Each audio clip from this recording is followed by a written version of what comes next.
E prosseguindo Jó em sua parábola, então estamos diante de uma parábola, ok? A Bíblia, ela precisa ser lida e entendida. Então, não desembestem lendo a palavra por velocidade.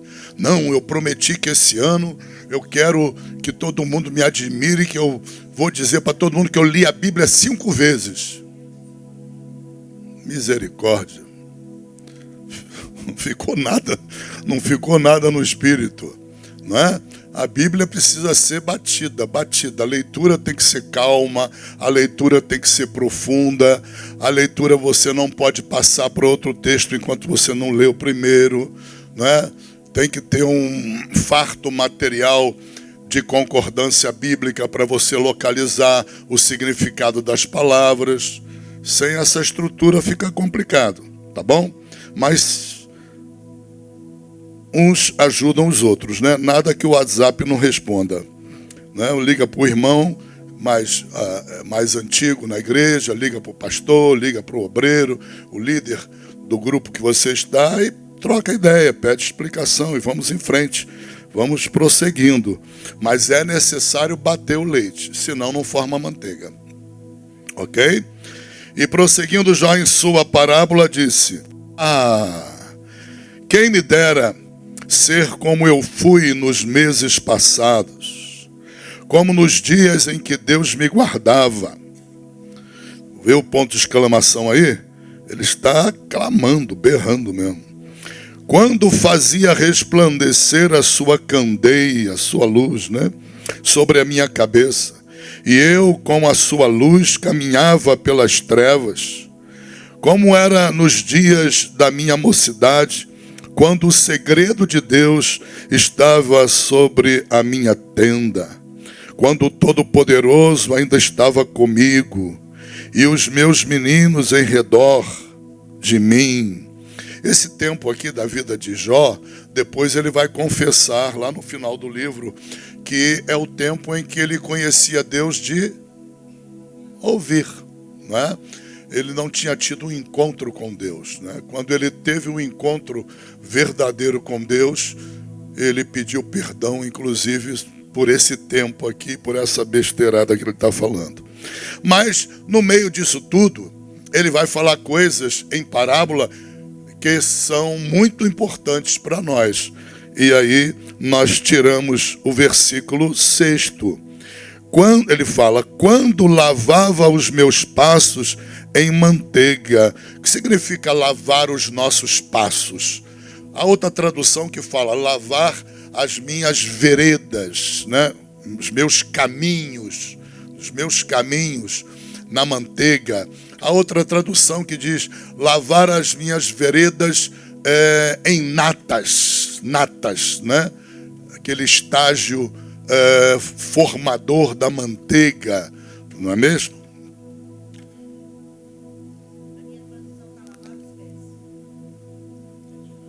Tudo bem, a mesma coisa, ok? Lavar os pés, lavar as veredas, as traduções vão variando, o sentido é o mesmo. Lavar os caminhos, né? Por que Jesus lavou os pés dos apóstolos? Porque os pés simbolizavam os caminhos, ok?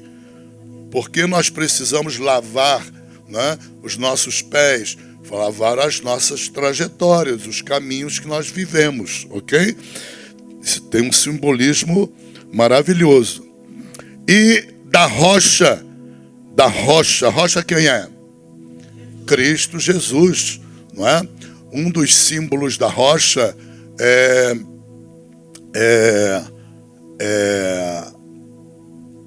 a palavra de Deus, né? A palavra de Deus é o próprio Jesus, quando ele diz, eu sou a verdade. Eu sou o caminho e sou a verdade. E sou a vida. No que ele fala, eu sou a verdade, é importante nós compreendermos, e ele fala, eu sou o caminho, eu sou a verdade, eu sou a vida, é importante nós entendermos que isso aqui simboliza o próprio Jesus, ok? Lembra daquela passagem do homem prudente e o louco, não é?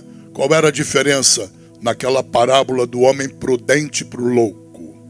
O louco ou imprudente era aquele que construía sua casa na areia. Tem muito crente construindo sua casa na areia. Não gosta de orar. Não gosta de adorar a Deus. Chega na hora de adorar, fica de boca, igual a delegado que não recebeu salário. Entendeu? Isso aí é gente que está construindo na areia, né? Jesus chama de doido. Tem que ser homem prudente. Homem prudente construiu na rocha. Por quê? Porque é importante construir na rocha. Porque Jesus disse que as tempestades, elas viriam. Tanto sobre um quanto o outro. Tem dois crentes. Um é prudente, o outro é louco. A tempestade vai vir sobre os dois. A diferença vai estar no resultado. Qual é o resultado? Qual é a diferença? É que aquele que escolheu construir a sua casa quer dizer sua vida espiritual, construir a sua casa sobre a rocha, ele consegue cruzar a tempestade. A casa resiste à tempestade. Uma casa sólida é uma casa construída com colunas, né, com fundação sobre a pedra, sobre a rocha. Quanto mais rocha tiver, mais sólida é a construção. Agora, tira o subsolo de rocha e põe areia no lugar, é um perigo. É fácil haver um desabamento quando vier a tempestade. E Jesus diz, virá tanto para aquele prudente quanto para o doido.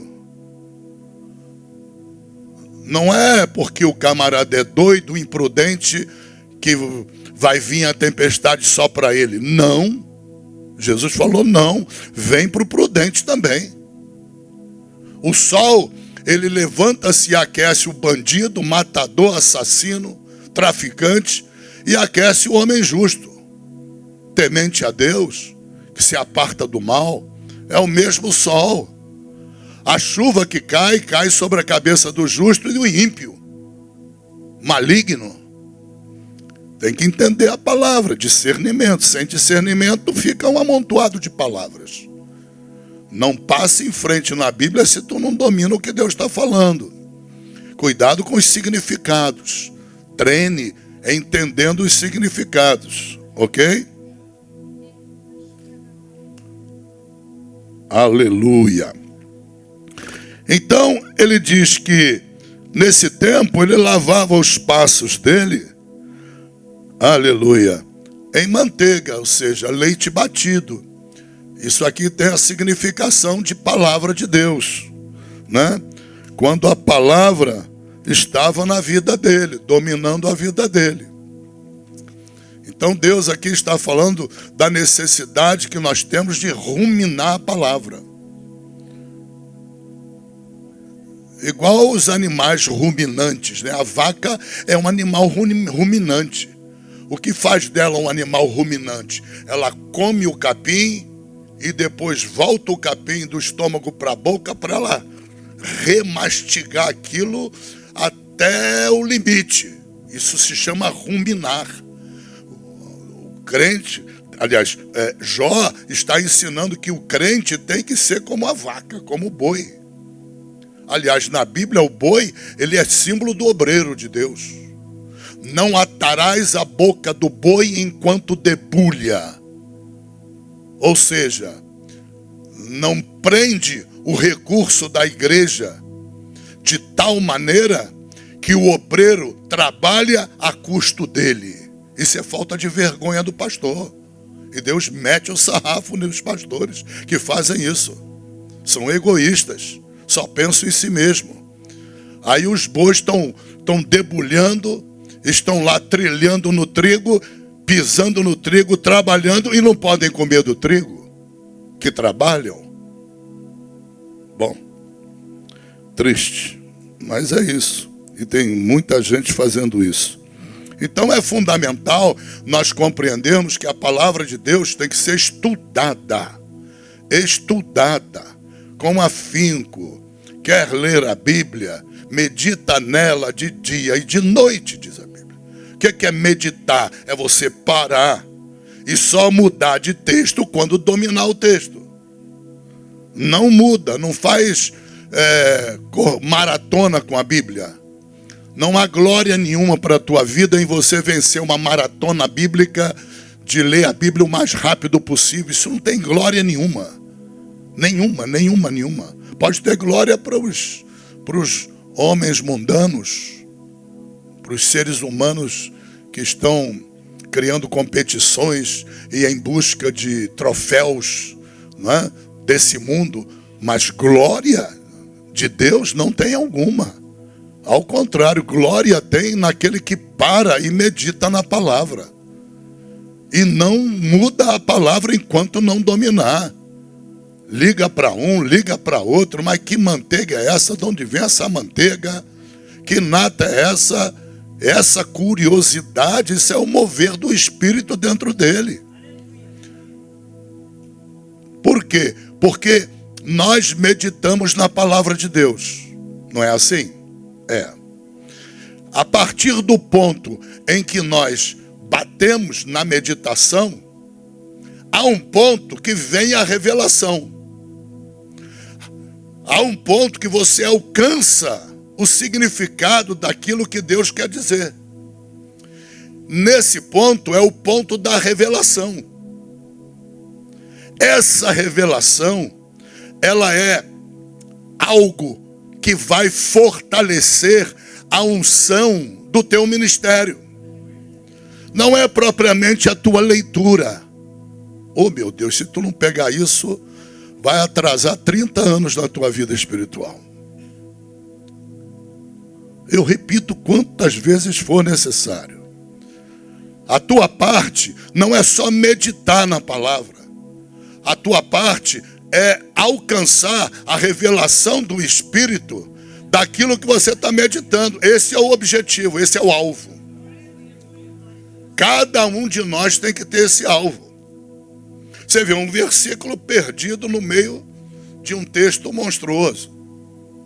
Agora, as lições que emergem do versículo são lições fantásticas. Isso vem por via de quê? Revelação dos significados aqui dentro. O grande segredo do homem de Deus e da mulher de Deus que detém o poder de Deus no seu homem interior, detém a unção de Deus no seu ministério, no seu chamado, a unção para a qual Deus está levando esse homem ou essa mulher dentro daquele ministério, daquele chamado avante, esse motor propulsor de impulsionar esse homem de Deus no chamado dele, essa mulher no chamado, é a revelação. Sem a revelação não tem unção. Deus está dizendo aqui, sem revelação não tem azeite. Sem revelação a rocha não bota para fora o azeite. Os rios de azeite não fluirão. Em outra passagem não fala rio de azeite, fala rios do Espírito. Aquele que crer no Evangelho, Evangelho de João, segundo diz as Escrituras, completem, rios de águas vivas fluirão, rios de águas vivas. O que está dizendo aqui? A rocha corriam ribeiros. O que é ribeiro? Rio. Essa linguagem aqui é lá de Lisboa. É lá do Porto. Lá da terra da Vera, atrás do monte. Aleluia. Louvado seja o nome do Senhor. Amém? Você é de onde? Eu estou atrás dos montes. Meus pais são lá da Ilha da Madeira. Também é a mesma coisa, ribeiro. Não se fala rio. Rio é aqui no Rio de Janeiro. Para você entender porque ribeiro, né, tem significado. Então vamos repetir pela enésima vez.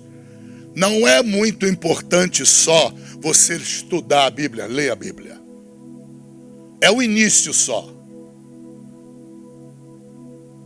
Enquanto você não obtiver a revelação do que Deus quer falar, não mude de texto. Não mude. Porque o trabalho que ficar não vai prestar para nada. Não vai servir para nada. Cada palavra de Deus, ela está carregada de espírito e vida. Ela está carregada de unção. Ela está carregada do poder de Deus. Mas o poder de Deus só é liberado sobre o teu ministério. O poder de Deus só é liberado sobre a tua vida no momento que você insiste batendo leite, batendo. Você insiste até virar manteiga, ou seja, você insiste até vir a revelação. Até se transformar em nata. Pegou? Se pegar isso, valeu tudo que é culto até o final do ano. Até o final do ano. Se não pegar, não valeu nada do final do último ano até hoje. Entenda. É muito sério isso. Ok? Então lembre-se. Ler a palavra não é tudo que Deus quer. Deus quer que você medite na palavra. Você está meditando? Não é tudo que Deus quer. Deus quer que você espere o entendimento, o discernimento. Vai chegar. Pastor, mas não estou 5 dias em cima de uma parábolazinha lá, eu não consigo o significado. Já orou? Ah, não. Então ora. Fala com o Espírito Santo. Ele é o intérprete da palavra. Ele é o autor da palavra. A palavra de Deus, ela é inspirada. Foi escrita pelas mãos de homens, mas homens inspirados. Então ela não é fruto da ação humana. Ela não tem fonte no homem. Ela não tem fonte em Jó. Ela não tem fonte em Mateus. Ela não tem fonte em Lucas. A fonte dela está por trás desses homens. É o Espírito Santo de Deus que inspirou a palavra. É necessária a revelação. Ok? É no bater da leitura. É no pesquisar. É no buscar orientação de um pastor, de outra pessoa mais experiente na leitura bíblica. Pega outras traduções. Não vive numa tradução só. Ok? Não se limita, porque há traduções como essa Almeida Revista Corrigida, que ela é extremamente arcaica, extremamente lisboeta. Pega uma NAA, por exemplo. Nenhum crente hoje em dia pode ficar sem comprar NAA. Só quando a pessoa não quer nada com a Bíblia. Entendeu? Porque a NAA tem sido um socorro maravilhoso. Ela consegue, essa tradução consegue transformar palavras arcaicas da língua portuguesa, pesadas, difíceis de discernimento, num linguajar bem mais sutil. Bem mais sutil, né? Eu sou obrigado a fazer isso, ó, você vê. Eu estou lendo aqui na Almeida Revista e Corrigida, que é um pouco mais moderna. Tenho aqui o texto da outra Antigona, né? Quando as minhas veredas se embeberem em natas, e a rocha me despejava torrentes de azeite. Isso é para ninguém entender nada que o cara escreveu, né? O alvo dele foi: eu vou descrever de uma maneira tão horrorosa que ninguém vai entender nada, né? Quem gostava disso era a Igreja Católica antigamente, que ninguém entendesse nada. Era função só dos oficiais entender alguma coisa. Mas esse mundo foi sepultado, graças a Deus, né? A NAA, olha que maravilha, olha como fica mais facinho, ó. Quando eu lavava os meus pés em leite, e da rocha me corriam rios de azeite. Melhor do que torrentes de azeite, não é? Melhor do que eu embebia os meus pés em natas. Meu Deus, meu Jesus amado. Nem filósofo consegue interpretar um negócio desse aí. Mas o Espírito de Deus, ele dá a interpretação, ok? Mas você tem que fazer a tua parte, tá? Então, todo obreiro, você é obreiro, homem de Deus, com chamado, mais de uma tradução. Quando eu digo mais de uma, o maior número possível. Vai facilitar muito a tua captura, a tua absorção da revelação, tá? É necessária a revelação, porque enquanto a revelação não vier, o Espírito não derrama o poder dele sobre você. Ele não pode derramar. Não tem como ele derramar, senão ele vai derramar poder numa pessoa que não está conhecendo a palavra. E aqui, entendam, quando uma pessoa não conhece a palavra e ela prega a palavra, aquela palavra virou armadilha contra ela. Pode destruir vidas, pode desviar pessoas por causa de interpretações erradas. Então o Espírito de Deus, ele precisa que aconteça de você receber a revelação. Agora cabe a você se esforçar. Entendeu? Ao invés de ficar gastando dinheiro às vezes em bobagem, né? No Shopee, então compra uma outra tradução.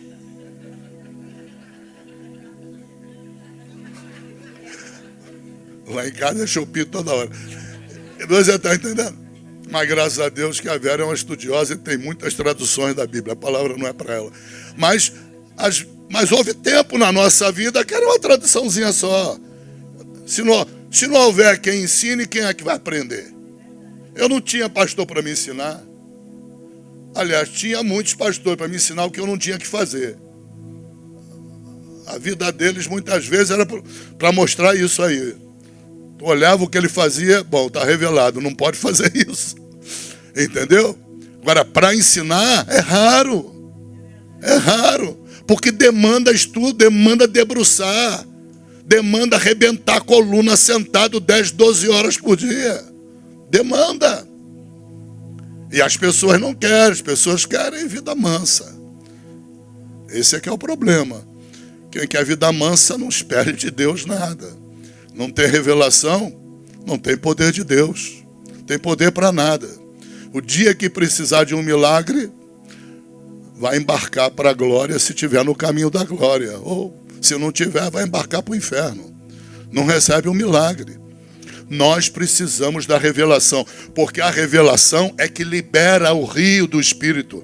É a revelação que libera da rocha, sai rio do Espírito. Da rocha vai sair rio de azeite para irrigar o que? O nosso homem interior. Então, vou mudar aqui a explicação. O nosso homem interior, o nosso ente espiritual interior maior, o nosso espírito propriamente dito, o nosso espírito só é edificado com a revelação da palavra. E a revelação verdadeira. Não é qualquer revelação. É a revelação verdadeira. Ou seja, quando você alcança a revelação verdadeira, naquele momento você é tomado de fortalecimento da unção fortalecedora. É muita força. Deus usa a revelação como estopim, como a liberação. É ela que vai liberar esse fortalecimento sobre a unção fortalecedora. Eu não estou pregando aqui sobre a unção permanente. Vocês já deviam perceber isso. Nós estamos dentro da unção fortalecedora. Eu não estou na unção permanente daquele que recebe quando se converte. Ele recebe a habitação do Espírito Santo. E o Espírito permanece até o último momento da vida dele. O Espírito permanece nele, unido ao próprio Espírito. Essa é a unção permanente. Ok? Eu estou na segunda unção. Aquela lá de Atos 1:8. Desceria sobre nós. É a unção sobre. A primeira, a permanente, é a unção dentro. Essa unção de poder, unção de autoridade, unção de milagres, unção de capacitação para você ser bem sucedido em tudo que tu puser as mãos, unção de capacitação para o teu ministério, para o teu chamado. Essa unção é a segunda. É Atos 1:8. É a unção sobre. Aleluia. Aleluia. É a unção que vem sobre a cabeça do sacerdote. Todos nós somos sacerdotes. Unge a minha cabeça com óleo e o meu cálice. Isso aí. Está lá no Velho Testamento. Mas ele tem um significado para nós, porque somos nação sacerdotal. Somos sacerdotes de Deus. Se somos crentes, somos sacerdotes de Deus. E quem é o sumo sacerdote? Jesus Cristo de Nazaré. Aleluia. Ele está reinando. E nós, no mundo espiritual, reinamos com ele também. Por isso é que nós damos ordem para principados, potestades, hostes espirituais da maldade, legião de demônio. E não importa se é uma legião ou se é uma Maria Mulambo. Não importa. Por causa da nossa posição espiritual. Estamos reinando com Cristo. Não importa se é Satanás ou é um secretáriozinho de pouca importância dele no inferno. Não importa. Deus coloca tudo debaixo da autoridade de Cristo e nossa, da igreja. Por isso é que Jesus disse em Mateus 28:18, todo poder, toda autoridade me foi dada no céu e na terra. E em Lucas 10:19, e eu vos dou poder, eu vos dou autoridade. Vocês vão pisar que tipo de poder e autoridade? O Senhor vos dá serpentes e escorpiões, ou seja, todo tipo de demônio, incluindo Satanás. E toda a força do inimigo. E nada vai causar dano. Não tem que temer macumba. Não tem que ter medo umbanda, candomblé, quimbanda, magia negra, vela preta, vela vermelha, vela do diabo. Não tem que temer nada. Porque o poder é delegado. Foi Jesus que te deu. E quem é Jesus? Onde ele está? Ele está à direita do Pai, reinando. O Pai passou o reinado do trono do Pai para o trono de Cristo, para a direita. E Jesus diz lá em Hebreus que isso vai ficar assim até que Jesus ponha todos os inimigos do Pai como os cabelos dos pés do Pai, para o Pai passar por cima. Uau! Não é aquele Jesus doce que veio em carne. Meu Deus! Olha o Jesus que apareceu em corpo glorificado para João. Misericórdia. Entenda. É o Todo-Poderoso. Aleluia. Então eu estou batendo e repisando, porque nesse texto que nós estamos estudando, precisamos de entender. O que é que nós queremos? Nós queremos coisas, identificar coisas espirituais que nos fortalecem. Em que? Na unção fortalecedora. Na unção sobre. Ok? Vamos falar dessas coisas aqui. Então o primeiro texto é esse aí. Sem problema? Vamos ao segundo texto? Abre lá em Deuteronômio. Capítulo 32. Deuteronômio. Aleluia. Último livro da Torá. Último livro do Pentateuco. Aleluia. Deuteronômio. Encontraram? Número 32 é o capítulo. Vou ler rapidamente. Inclinai os ouvidos, ó céus, Cântico de Moisés, e falarei, e ouça a terra as palavras da minha boca. Goteje a minha doutrina como a chuva, destile o meu dito como o orvalho, como chuvisco sobre a erva, e como gotas de águas sobre a relva. Porque apregoarei o nome do Senhor, dai grandeza ao nome de Deus. Ele é a rocha, aleluia, cuja obra é perfeita, porque todos os seus caminhos juízos são. Deus é a verdade e não há nele injustiça. Ele é justo e reto. Versículo 13. Agora vai complicar bastante. Ele o fez, esse o fez se refere a nós, ok? Ele nos fez, tá bom? Entendam, nos fez cavalgar sobre as alturas. Aleluia. Cavalgar, repete comigo. Cavalgar sobre as alturas. Aleluia. Há um significado importante aqui sobre cavalgar sobre as alturas. Lugares altos. Há outra tradução que fala lugares altos. Lugares elevados. O que são esses lugares altos que nós precisamos cavalgar, precisamos correr, precisamos com força de um animal como o cavalo, não é? Nós precisamos ficar encorajados. Entenda, aleluia. Ele o fez cavalgar sobre as alturas da terra.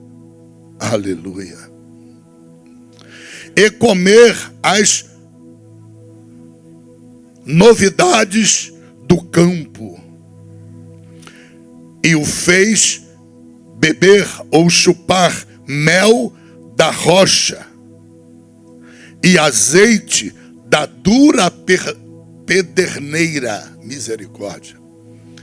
A necessidade de revelação aqui é total. E a maior tragédia que você comete contra você ao ler esse versículo é passar em frente, achar que entendeu. Se você entendeu, bem, vem a revelação. Essa revelação, ela vai ser o estopim para o fortalecimento da unção de Deus no teu chamado. Da unção de Deus no teu ministério. Seja como levita na casa de Deus, seja como obreiro em qualquer pregador do evangelho, evangelista, qualquer obra que para Deus, ela depende da unção. A unção é a capacitação sobrenatural do Espírito Santo sobre nós. E o que eu disse há momentos atrás, que essa unção só vem por meio da revelação. Quando nós estudamos a palavra. E aqui, Deus, ele está em linguagem figurada, ampliando a visão, a nossa visão. Ele está trazendo algo, podíamos dizer, diferente da palavra, mas exerce os mesmos benefícios da palavra muitas vezes. Lugares altos aqui têm o significado de adoração, atitudes de adoração. Nós elevamos-nos a Deus, à presença de Deus, entende? O caminho é de subida. Você se eleva à presença de Deus, né? Presença de Deus nos céus. O Espírito de Deus te pega e ele te eleva para você ministrar a Deus face a face, através da adoração. Por isso diz lugares altos da terra. Por isso Jesus muitas vezes ia orar no monte, porque há todo um simbolismo da oração do monte, porque o monte é um lugar naturalmente alto na terra. Dá glória não? Tá tampado o negócio aí? Olha aqui, vamos para Satanás agora. Você já observou que a cidade do Rio de Janeiro, ela é repleta de altares de Baal em montes?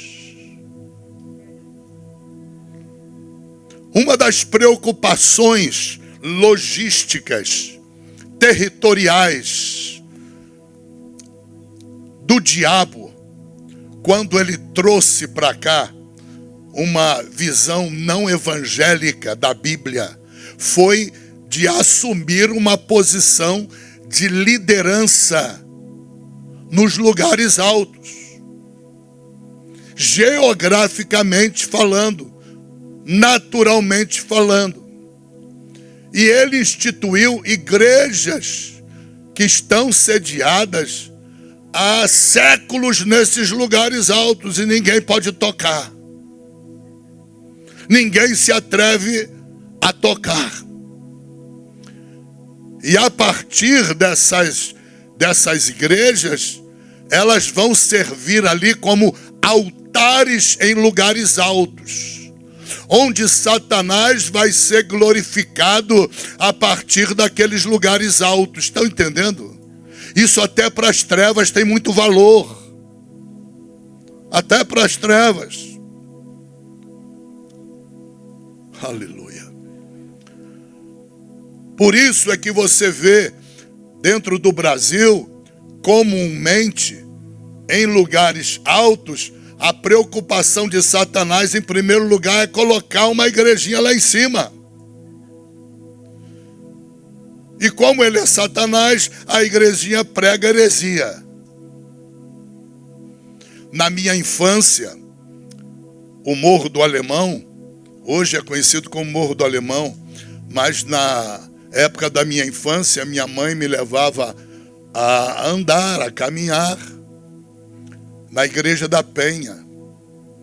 E eu cansei de subir, enquanto criança, aquela multidão de degraus lá. E eu nunca entendi aquele negócio e nunca teve ninguém que soubesse uma explicação para aquilo. E o povo era ensinado a fazer sacrifícios ali, que para Deus são sacrifícios de tolo. Sacrifício de pessoas que não têm autocorreção. As veredas continuam sujas. Elas negociam, tentam negociar com Deus, quando na verdade estão negociando com Satanás. Quem está recebendo aquela adoração é o diabo. E elas sobem aquilo com sacrifício terrível. Oferecem aquele sacrifício para as entidades espirituais, para os ídolos desse mundo, para os ídolos espirituais. Mas sempre foi assim. Quando você lê na Bíblia o Velho Testamento, você vê que Elias cansava de guerrear a partir do monte. E Satanás já havia ocupado através de Baal, através da esposa de Acabe, a Jezabel maldita. Ela trouxe a religião pagã, enfiou dentro de Israel, ocupou os altares dos montes, os lugares altos. Está lá, para quem quiser enxergar. Não é uma coisa da agora do cristianismo, não. O cristianismo pagão copiou de Baal. Aleluia. Mas Deus também usava os montes. Como é que você vê Elias falando com seu secretário? Vai lá, olha. Estava 3 meses sem chover. 3 anos e meio, aliás, sem chover. E Deus falou para Elias: camarada, está na hora de você orar. Porque tu decretou essa seca, eu te atendi, e agora eu preciso que tu ore para eu me manter te atendendo.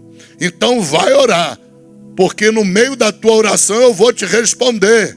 E ele insistiu em oração, insistiu, e por 3 vezes ele mandou Geazi para olhar, e ele estava no monte. Aleluia.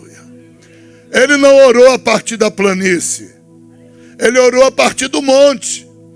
Por que o monte? Porque os lugares altos têm um significado espiritual. São lugares de adoração. Entendeu? São lugares de adoração. Por isso o nome alto. Alto. elevado, lugares que são elevados para fins de adoração. E por meio da adoração, nós ocupamos esses lugares altos. Ele estava ali orando a Deus, louvando e adorando a Deus. No meio daquele louvor, daquela adoração dele, no meio daquela oração, ele disse: Geazi, vai lá. Ah, eu fui, não tem sinal nenhum. Vai lá de novo. E vai lá de novo, até que ele voltou e falou: tem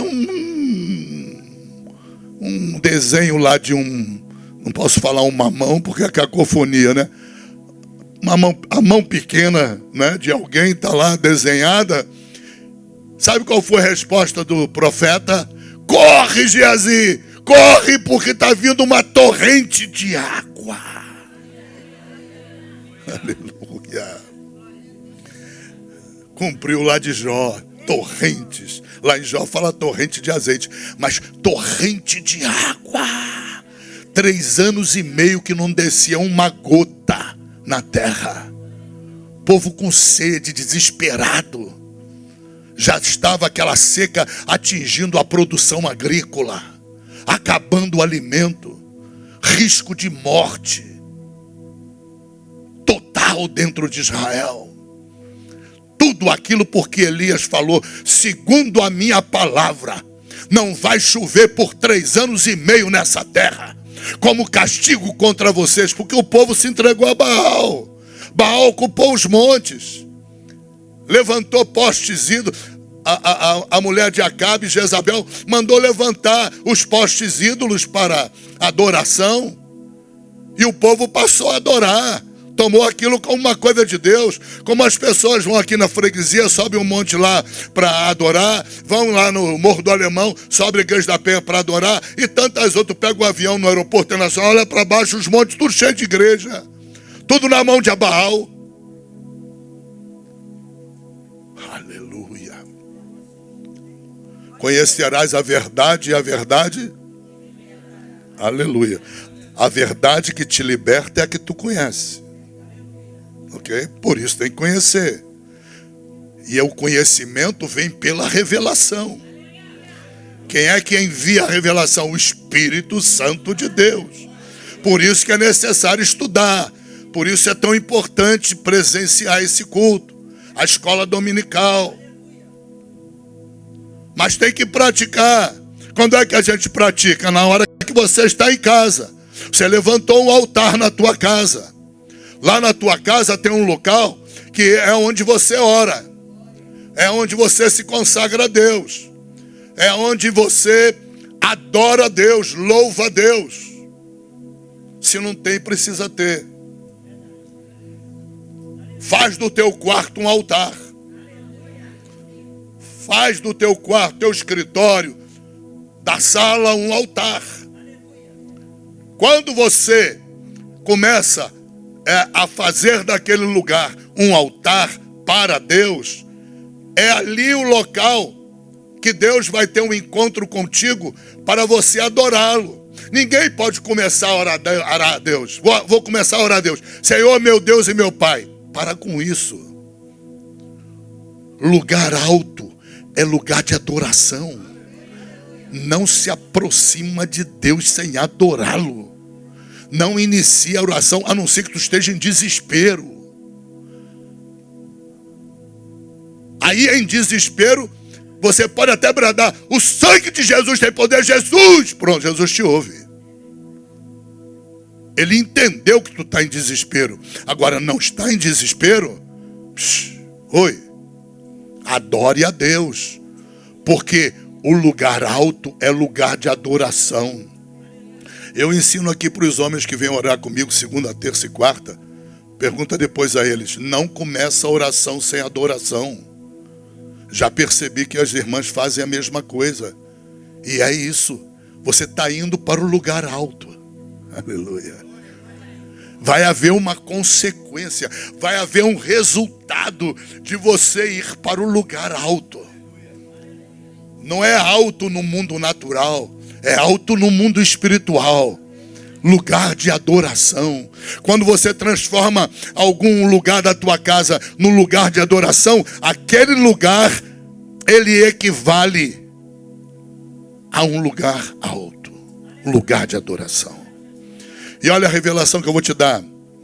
Aqui fala de lugar alto na terra, sobre as alturas na terra. Lugar alto. Entenda, lugar alto na Bíblia é o mesmo, é sinônimo, pega a revelação, do que diz lá no versículo 1 do Salmo 91. Aquele que habita no esconderijo. O esconderijo do Altíssimo ali é lugar alto. Aleluia. É o lugar de adoração. Entenda, em nome de Jesus. Você se eleva, se aproximando de Deus, se aproximando do Pai, se aproximando do Filho. Porque o Pai e o Filho estão no céu. Aleluia. Você se eleva espiritualmente. O Espírito de Deus, ele veio para glorificar a Jesus. Quando ele vê que você primeiro adora, isso alegra o Espírito de Deus. Quando você rejeita a adoração por preguiça, por comodidade, por burrice. Eu posso rejeitar por burrice, por ignorância. Deus diz na palavra: não sejais ignorantes como os que dormem. Está na Bíblia, no Novo Testamento. Tessalonicenses, Paulo. Não sejais ignorantes como os que dormem, porque muitas vezes somos ignorantes. Somos religiosos, estamos entupidos de religiosidade, de legalismo. Deus quer comunhão. Deus quer comunhão. O que mais Deus quer da tua vida é comunhão com você. O que mais você precisa na tua vida é de comunhão com Deus. O que mais você precisa na tua vida é de viver na presença de Deus com intimidade com o Espírito de Deus. Você só consegue intimidade com Deus adorando. Os grandes homens de Deus desse mundo, todos os que eu ouço, ou ouvi, pesquisei, todas as mulheres de Deus usadas em milagres, todas nunca se atreveram a começar uma oração sem adoração. Porque não é a oração em si, mas a adoração que te eleva ao lugar alto. Aleluia. Ele o fez cavalgar sobre as alturas da terra, comer as novidades do campo, e fez beber, chupar, que na minha tradução está chupar, né? O mel da rocha e azeite da dura pederneira. Aleluia. Vamos tentar aprofundar isso aqui. No poço de Jacó tem água para tirar. Quanto mais a gente tira, mais tem água para tirar. Entendeu a música? Olha a revelação da música. Quanto mais você tirar, mais vai brotar água para você tirar. Quanto menos tu tirar, menos brota água na tua vida. Uma das orações que mais Deus precisa ouvir da minha e da tua boca, sabe qual é? Arranca de mim a preguiça miserável. Arranca de mim essa comodidade miserável. Tira de mim essa indiferença, indiferentismo religioso. Arranca de mim. Arranca de mim. O pai da medicina, ele... esqueci o nome dele, é grego lá, esqueci, não vou. Quem for médico aí pode me ajudar.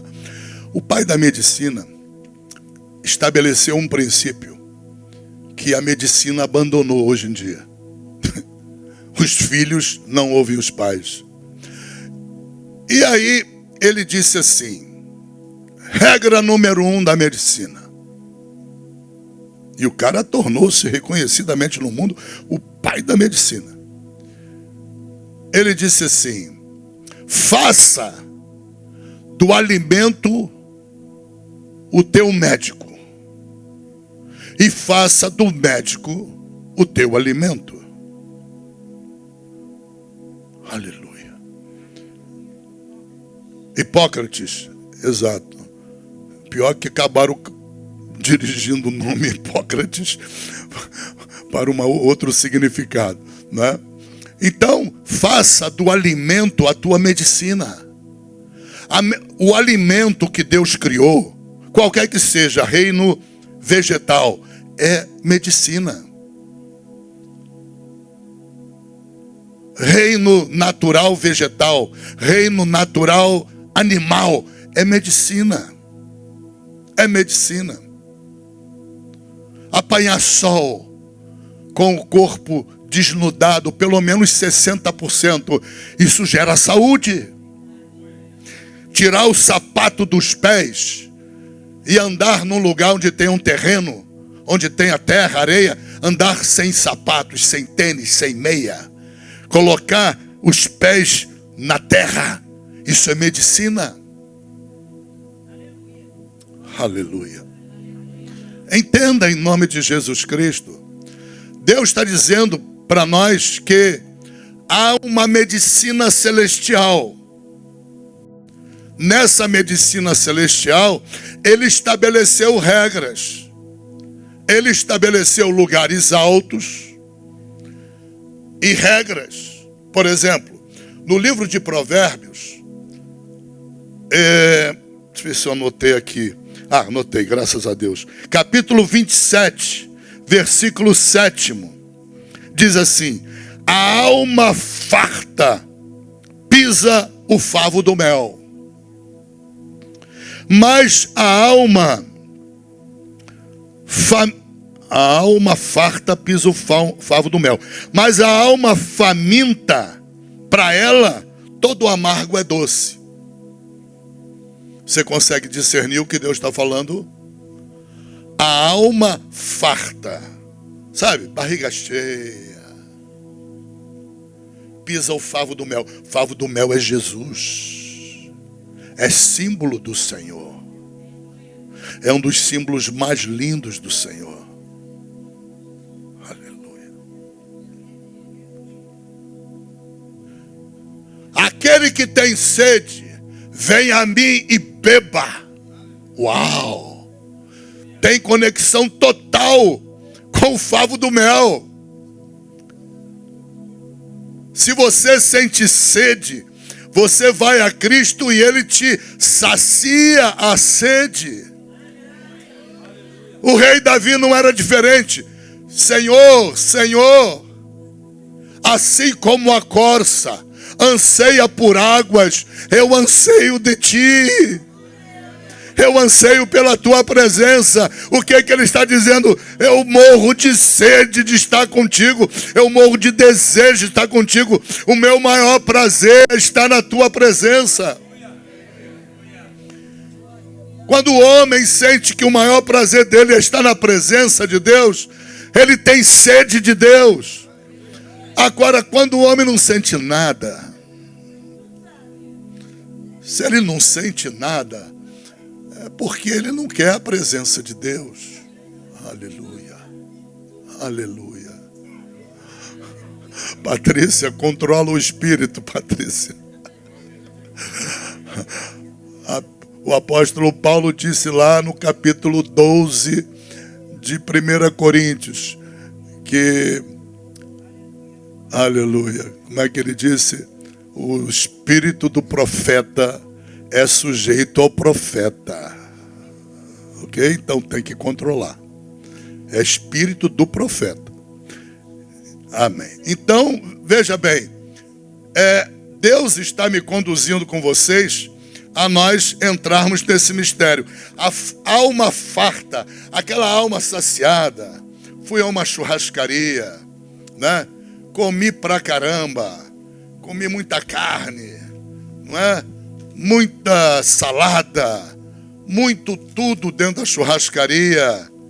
Essa alma, ela está farta. Para ela pisar Jesus é um passo. É a hora em que o homem está arrogante, cheio de si mesmo, porque a alma está farta. Estão entendendo a palavra de Deus? A alma farta, o perigo dela, o perigo de você ter fartura, o perigo de você ter riqueza. É mais fácil o camelo passar pela agulha do que um rico entrar no reino dos céus. Porque o rico vive de alma farta. Há pessoas nesse mundo que a maldição na vida delas está na grana dela, no dinheiro, no patrimônio. É tanta fartura da alma que ela sente desprezo pelos cristãos, pelos crentes, pela Bíblia, pela palavra de Deus, por Cristo, por Deus. Aleluia. Mas Deus já previu isso na palavra. Deus estabeleceu uma sentença. Cuidado com a fartura na alma. Cuidado com o excesso de saciar a necessidade da alma. A alma se divide em 3 partes. Intelecto, eu sei, alma. Vontade, eu quero, alma. Está conectando? Eu sinto, alma. Essas 3 regiões dentro do teu corpo, essas 3 regiões dentro de você, elas são regiões da alma. Elas não podem estar experimentando fartura.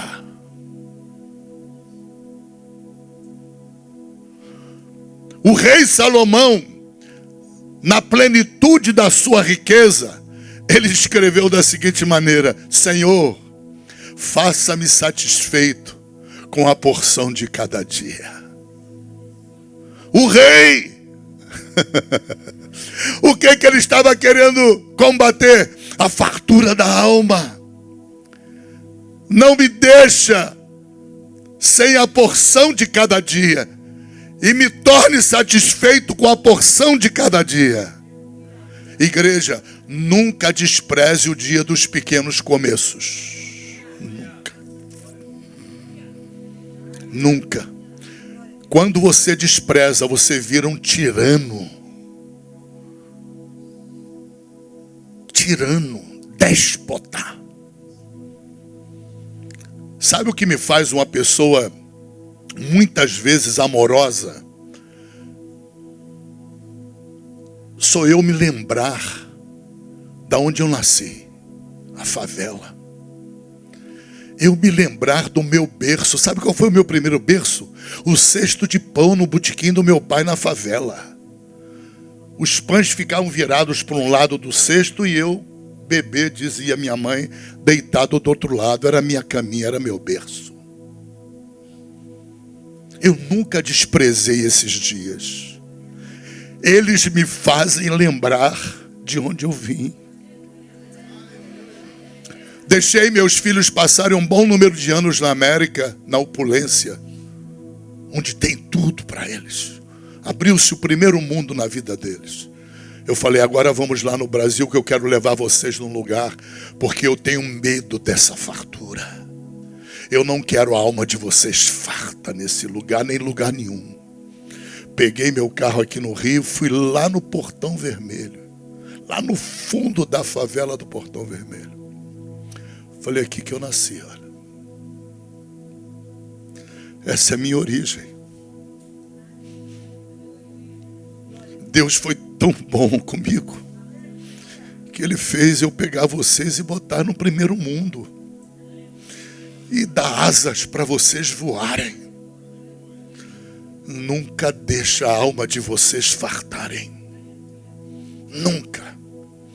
Não permita que nem a riqueza, nem a comida, nem a carne, nem o dinheiro ataque a tua alma com fartura. Deus diz para você, eu posso te tornar rico, como eu tornei rico a Salomão, tornei bilionário a Davi. rico, a Daniel, a Abraão, a Moisés, a tantos homens de Deus. Todos eles tinham uma coisa em comum: nunca permitiram que a fartura tomasse a alma. Lembra-se disso em nome de Jesus. Você vai estar protegido para sempre, até o teu último dia de vida nessa terra. Não deixa nenhuma bênção te fazer soberbo. Não deixa nenhuma vitória, nenhum dinheiro desse mundo, nenhum cargo desse mundo tirar a tua humildade.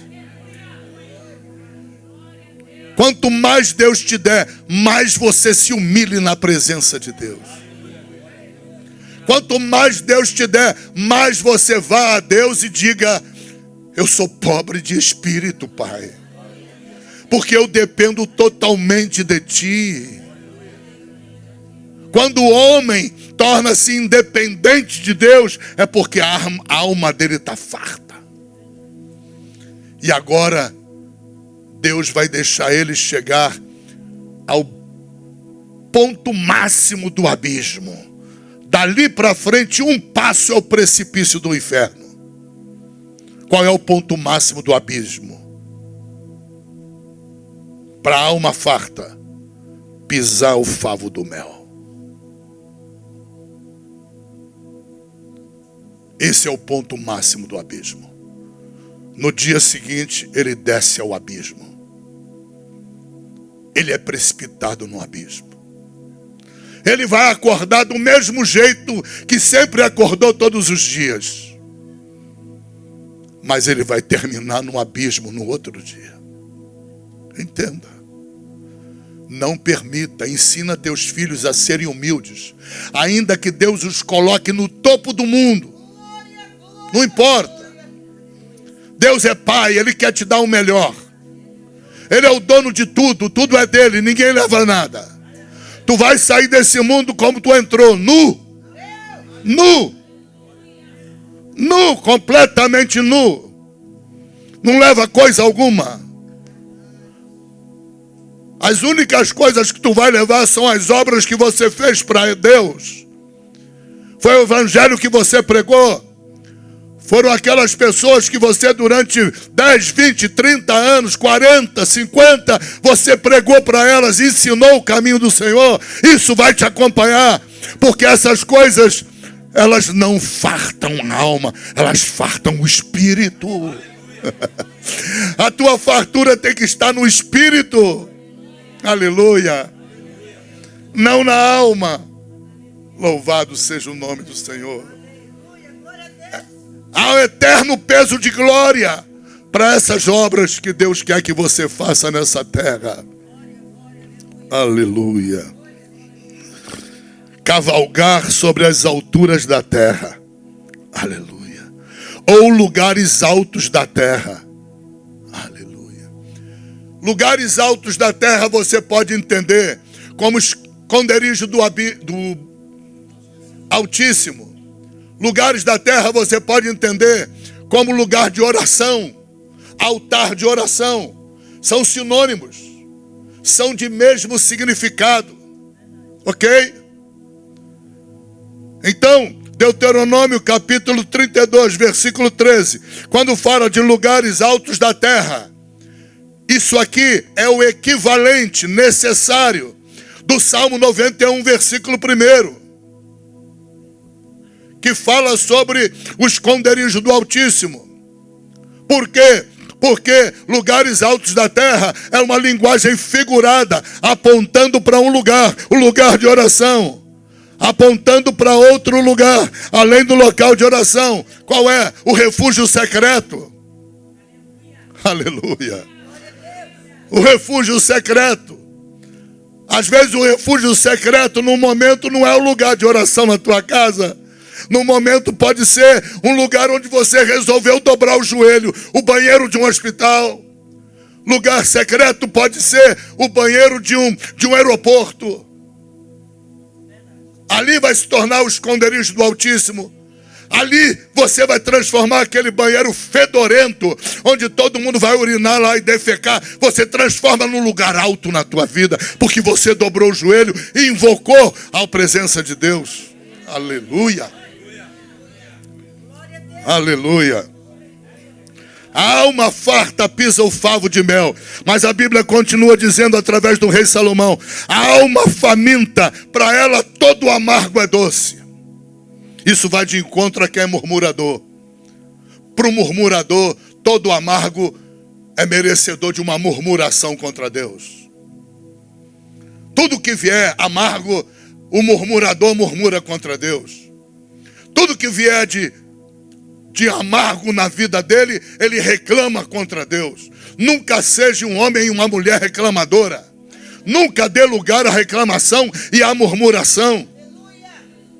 Porque a Bíblia quer que você entenda, a palavra de Deus, ela é muito clara.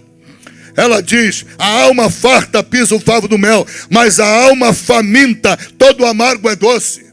Ou seja, aquele que tem fome de Cristo, aquele que tem fome da palavra, aquele que tem fome de Deus, fome da presença de Deus, todo amargo é doce. Quer transformar o teu caráter, quer transformar a tua realidade bucal de glorificar a Deus? Recebe essa mensagem. O amargo para você só vai ser doce quando tu tiver paixão por Deus. Amor sincero por Cristo. Aleluia. Aí a tua alma vai estar faminta por Ele. Eu tenho fome de Ti, Senhor. Eu tenho fome do Teu pão. Eu tenho fome do trigo. Eu tenho fome da Tua palavra. Entende? Eu tenho fome de Te adorar. Eu tenho fome da Tua presença. Como é que está a tua alma? Magérrima. Magérrima. Faminta. Completamente faminta. De tanta fome de Deus, ela está totalmente dependente de Deus. Isso pode acontecer com pessoas que têm grana. Isso pode acontecer. Aconteceu com Abraão. Não importa. Ele enriqueceu.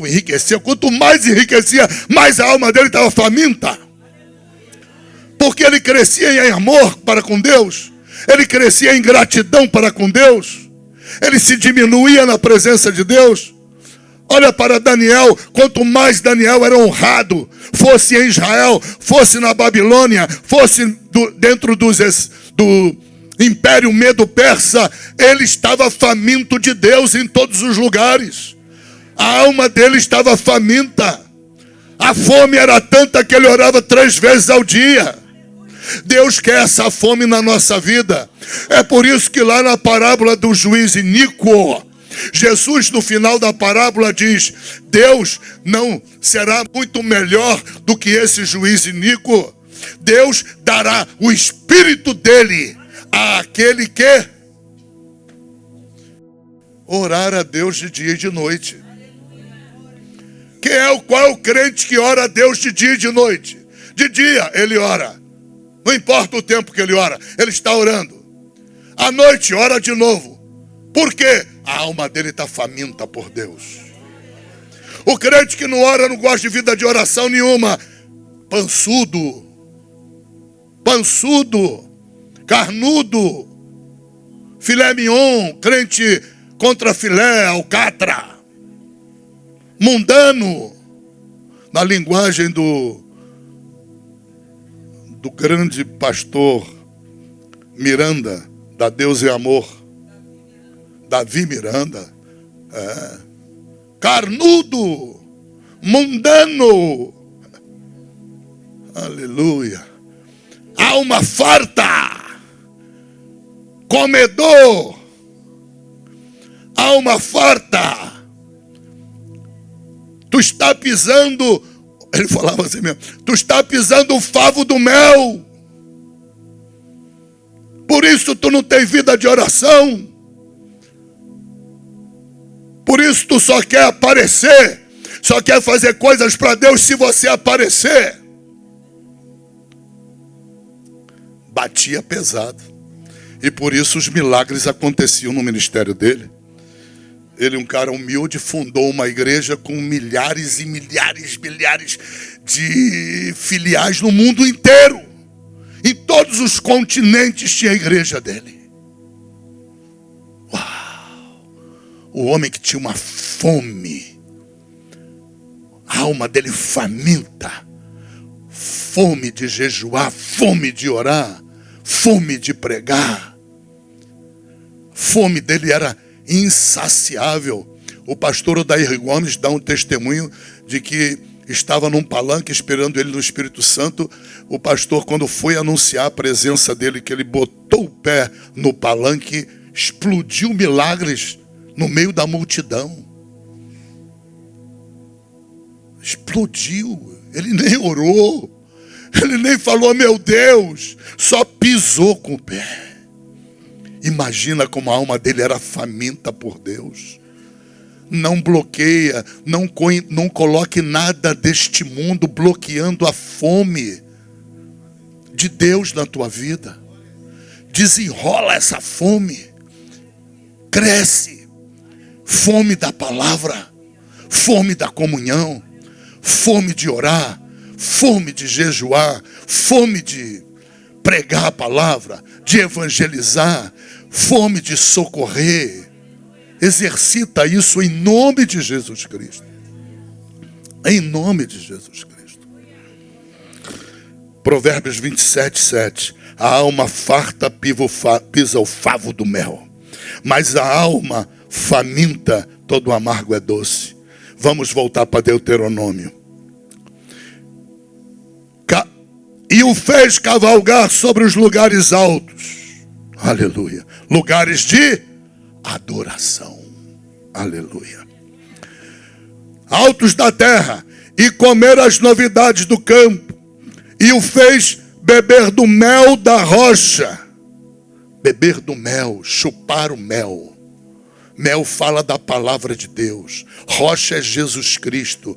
Palavra de Jesus Cristo. Estão pegando aí a revelação? Anotem isso em algum lugar, ok? Mel da rocha e azeite da dura pederneira. Aleluia! Azeite nós já matamos no primeiro momento do culto hoje. Azeite é símbolo do poder de Deus. Unção. Unge, Senhor, a minha cabeça com óleo e o meu cálice transborda.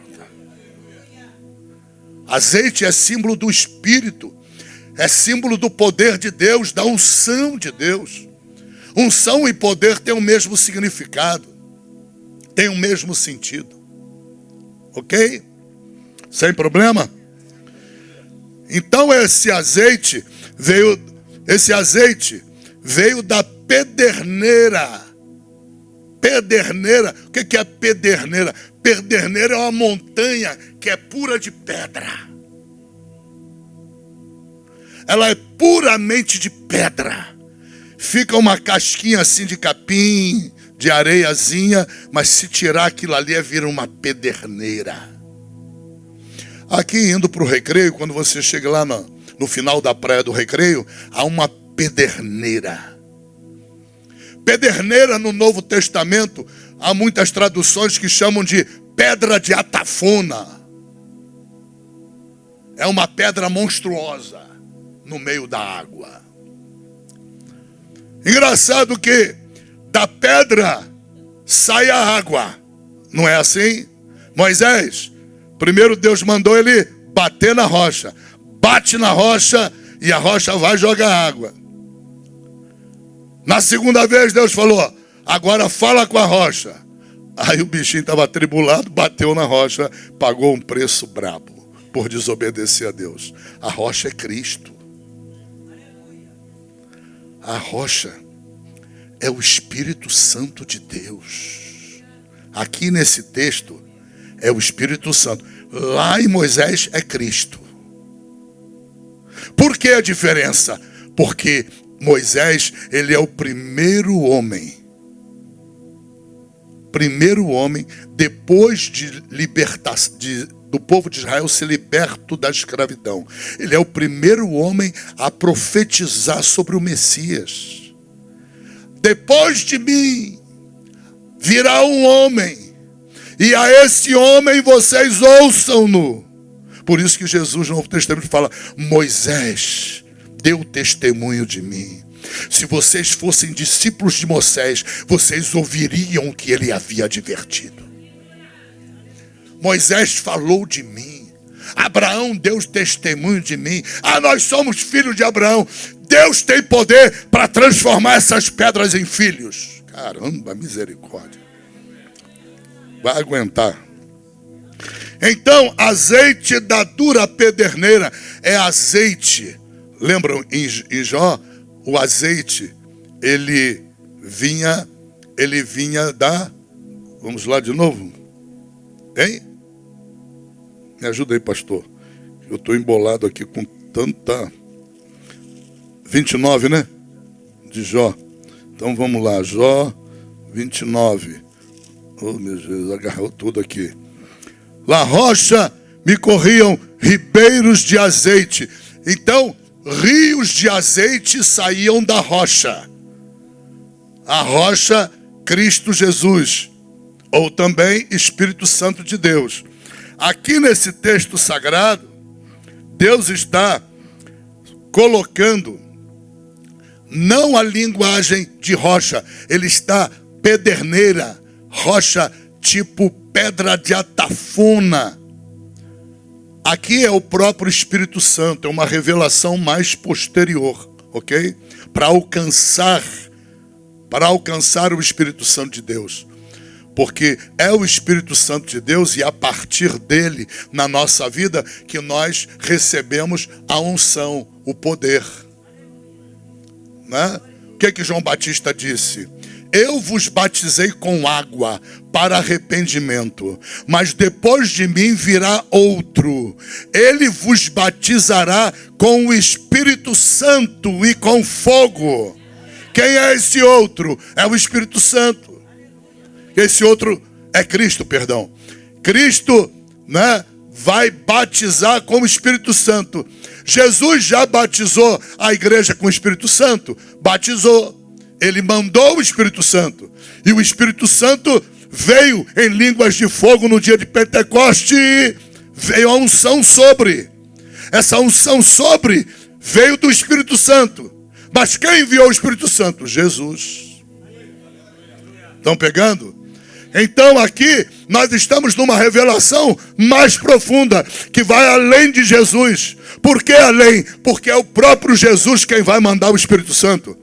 E a unção que nós temos agora, nós temos porque ela vem da pederneira, ela vem do Espírito Santo na nossa vida. Por isso é necessário que a gente adore. O primeiro elemento de fortalecer essa unção na nossa vida é a palavra de Deus, que eu tratei antes. Agora eu estou tratando da adoração, é o segundo elemento. Nós precisamos adorar a Deus, sermos verdadeiros adoradores, adorarmos em espírito e em verdade. E a consequência dessa adoração, qual é a consequência? Alta pederneira. Quando você está num lugar alto de uma pedra, você está protegido. Ok? Torna-se um lugar de proteção. Ou seja, a rocha, de um modo geral, ela simboliza Cristo. Mas hoje, o Espírito Santo, ele torna real Cristo em nós. Ele torna real o Pai em nós. Ele é a pederneira. Então hoje nossa proteção depende do Espírito Santo. Da pessoa do Espírito Santo. Cuidado para você não viver uma vida de intimidade somente com o Pai e com o Filho. Você precisa valorizar o Espírito Santo. Ok? Precisa valorizar o Espírito Santo. Precisa ter comunhão com o Espírito. Lembram da bênção apostólica? Como é que é a bênção apostólica que Paulo ensinou? que a graça do Senhor Jesus Cristo, então de Jesus veio a graça. O amor de Deus nós somos devedores do amor dele. Aí depois Paulo conclui, e a comunhão do Espírito Santo. Então nossa comunhão hoje é com o Espírito Santo. Entenda. Você pode orar ao Pai? Deve. Senhor, meu Deus e meu Pai. Essa é a oração regular. Ok? Você pode invocar Jesus numa hora de sufoco? Pode. Bradar a Jesus. Mas quem é que te vai socorrer? É o Pai? O Pai está no céu. Quem vai te socorrer é Cristo? Cristo está na glória. Por isso é que ele disse, para vós é necessário que eu vá. Porque se eu não for, o Espírito Santo, o ajudador, o paracleto não vem. Para vocês é melhor que ele venha. Por quê? Porque uma coisa, imagina que eu seja Jesus e haver um crente, normal. Se Jesus permanece, Jesus ia ficar limitado, não é? No contato com a humanidade. Ele ia ter contato com a Vera, com o Moacir, com a esposa do Moacir. E isso leva tempo para se cumprir. Esse era o ministério de Jesus, de contato pessoal. O do Espírito não.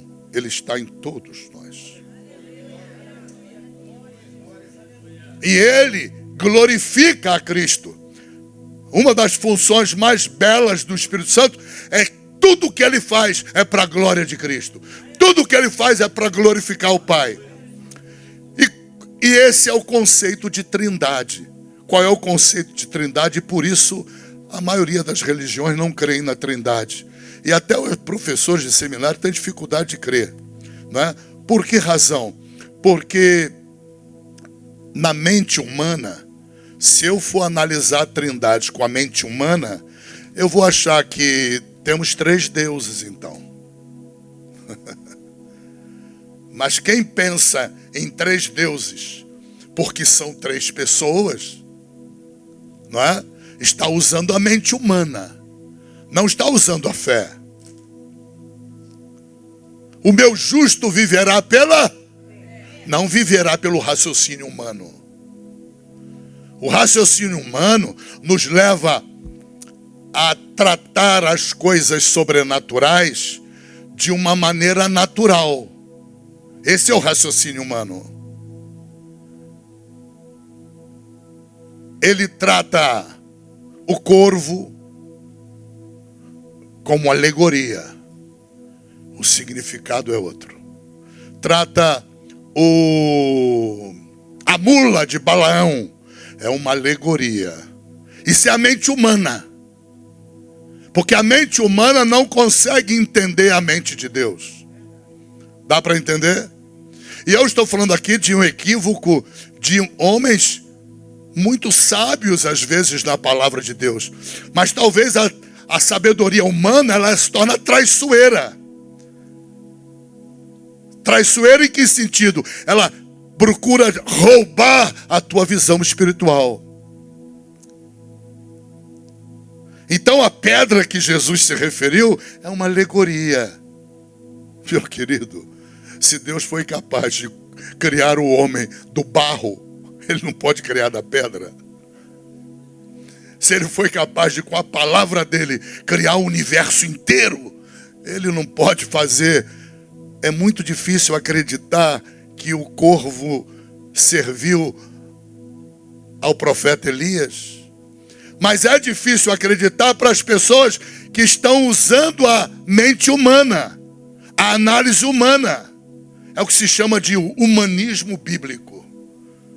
Aquilo que a pessoa não compreende, ela é alegoria. E aí na alegoria cabe qualquer produto da mente humana.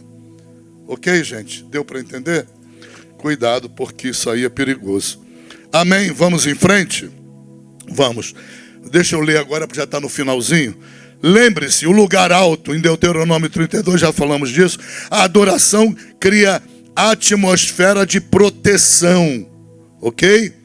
A adoração, quando vocês vão ver, se alguém ficar aqui para ver a nossa oração dos homens, você vai ver que a gente começa adorando. Aquela adoração, ela nos protege, ela nos blinda, porque ela nos introduz na alta pederneira, ok? Então é lugar de proteção, mantém todos os crentes nos reinos altos do Espírito. Então a adoração eleva o cristão, que é um adorador, a um reino alto do Espírito, ok? Sem problema. Quando você adora ao Senhor, aleluia, a presença dele se manifesta através do seu poder. Ninguém sente a presença dele. O que nós sentimos é o poder.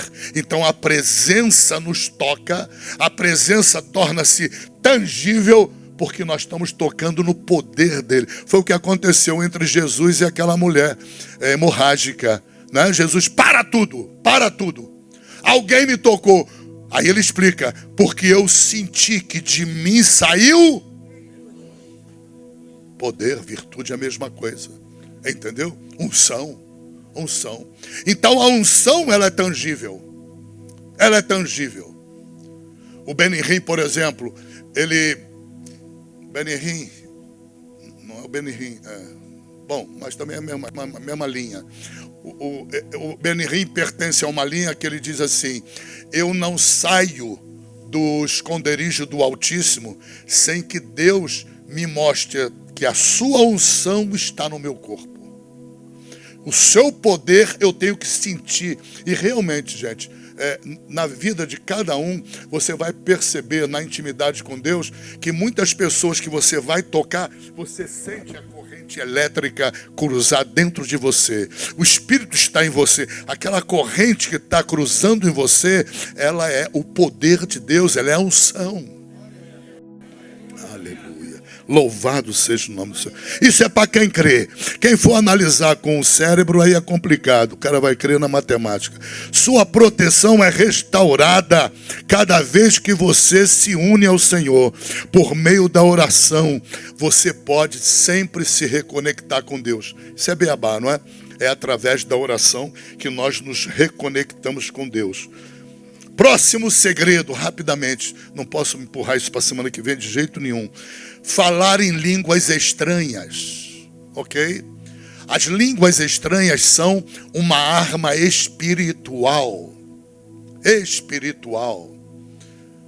Um dos grandes problemas é, ou as pessoas não querem pagar o preço de buscar o batismo com o Espírito Santo, ou elas se sentem tímidas, envergonhadas para falar em língua estranha de público.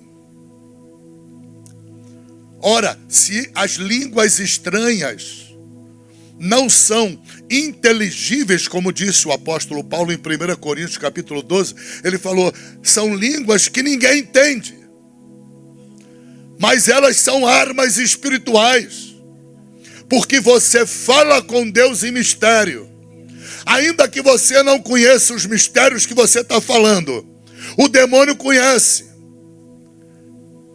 E dentro daquele mistério, o negócio é tão misterioso, é tão tremendo, que Deus atinge o demônio, ele atinge as obras do demônio, ele desfaz as obras do diabo, e o demônio se perde tentando entender as línguas. Como elas são ininteligíveis, porque você fala em mistérios com Deus, aquilo se torna uma arma que Deus usa contra os demônios, e isso confunde aos demônios.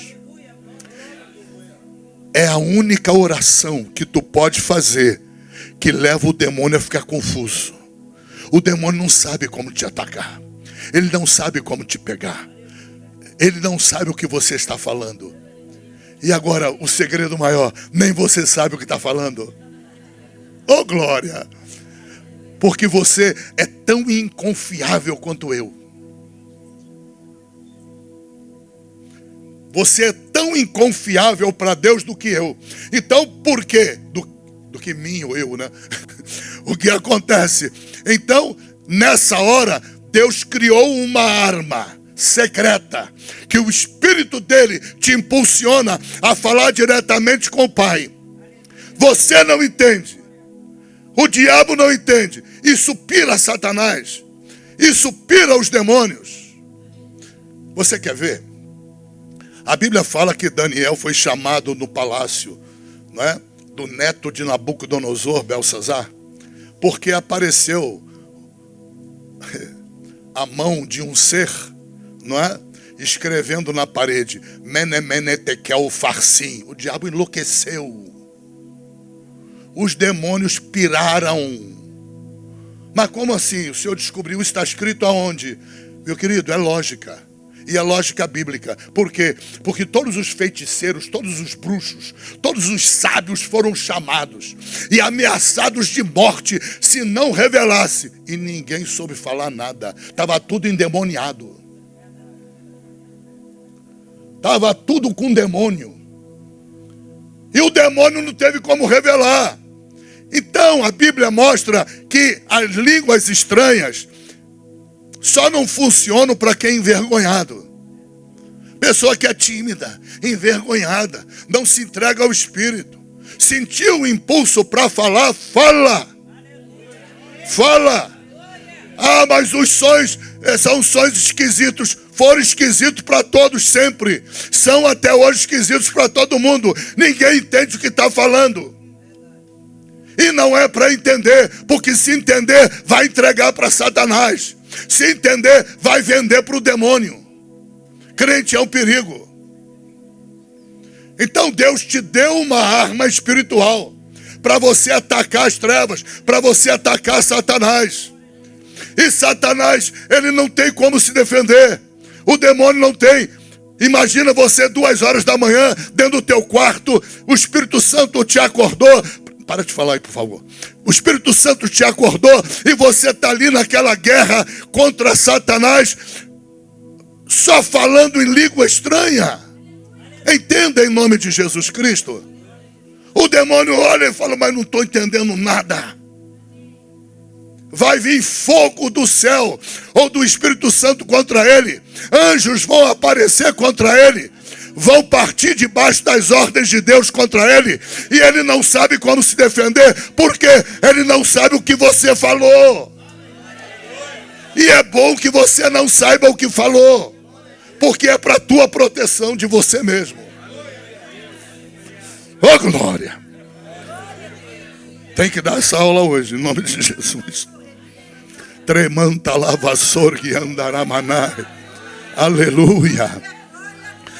É necessário para permanecer no lugar alto, onde corre o mel e o óleo. Mel é a palavra de Deus, o óleo é a unção, o poder do Espírito Santo.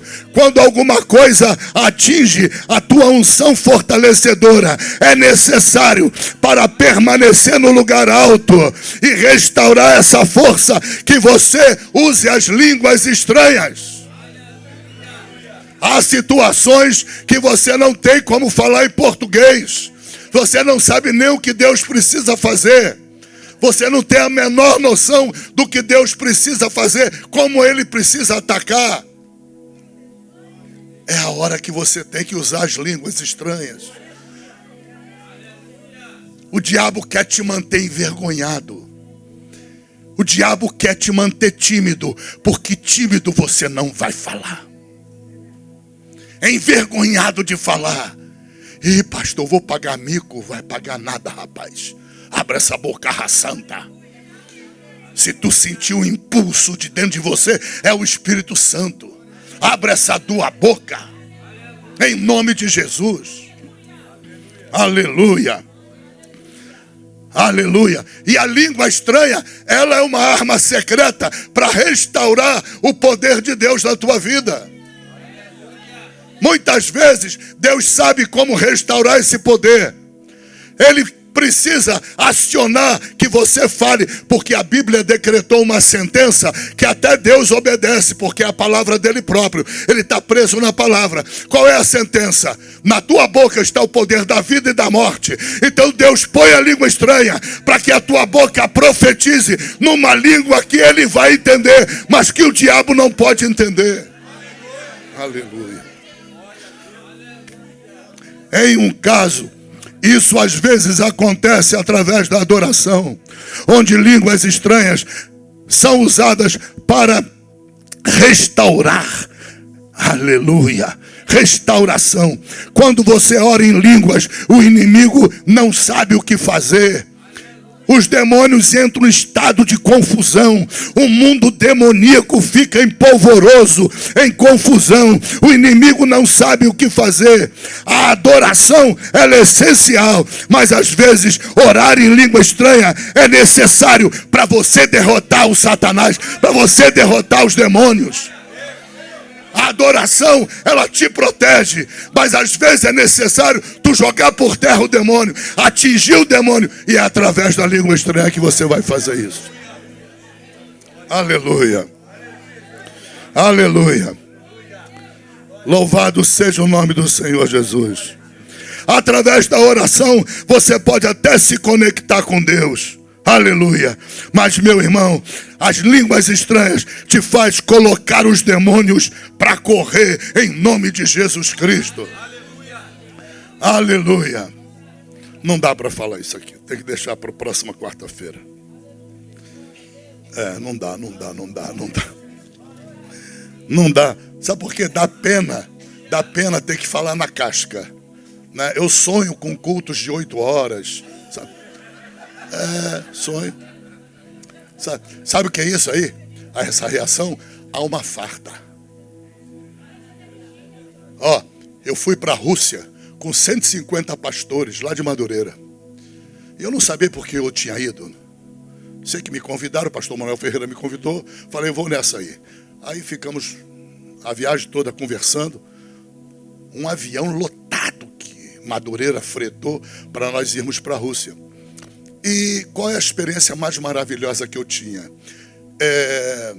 Eu já tinha experiência de cultos assim de 8 horas de tempo na minha igreja onde eu me converti, lá em Realengo, frente à estação de Realengo.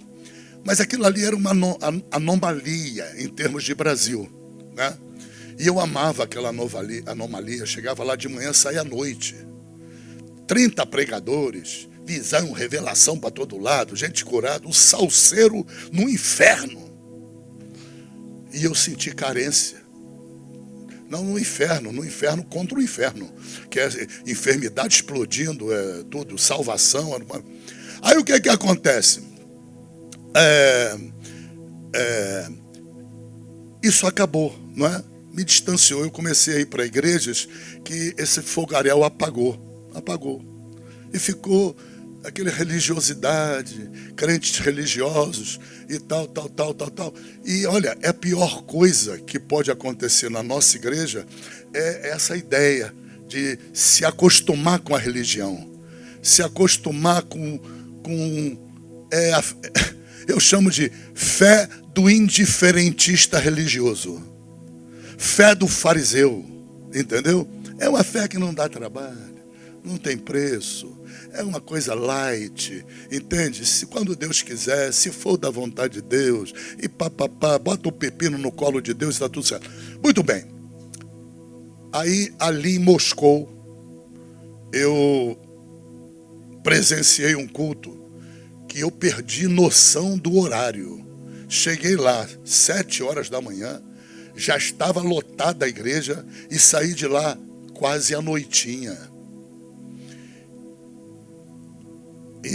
E a prova de que todos ali estavam com a alma faminta. Quando você faz isso aqui, ali tem uma padaria, lá tem um supermercado, tem uma rua cheia de lojas lá. Lá naquele lugar, em Moscou, eles tinham saído de um comunismo. Não havia empresa, não havia barzinho, não havia nada. Havia tendas para vender frutas que estavam quilômetros de distância. E bateu uma fome louca em mim. Acostumado a comer, não é? Ninguém se levantou para sair da igreja. Eu não aguentei. A fome foi grande, mas a fome de natureza humana, sabe? Eles com a alma faminta. E eu com a barriga faminta.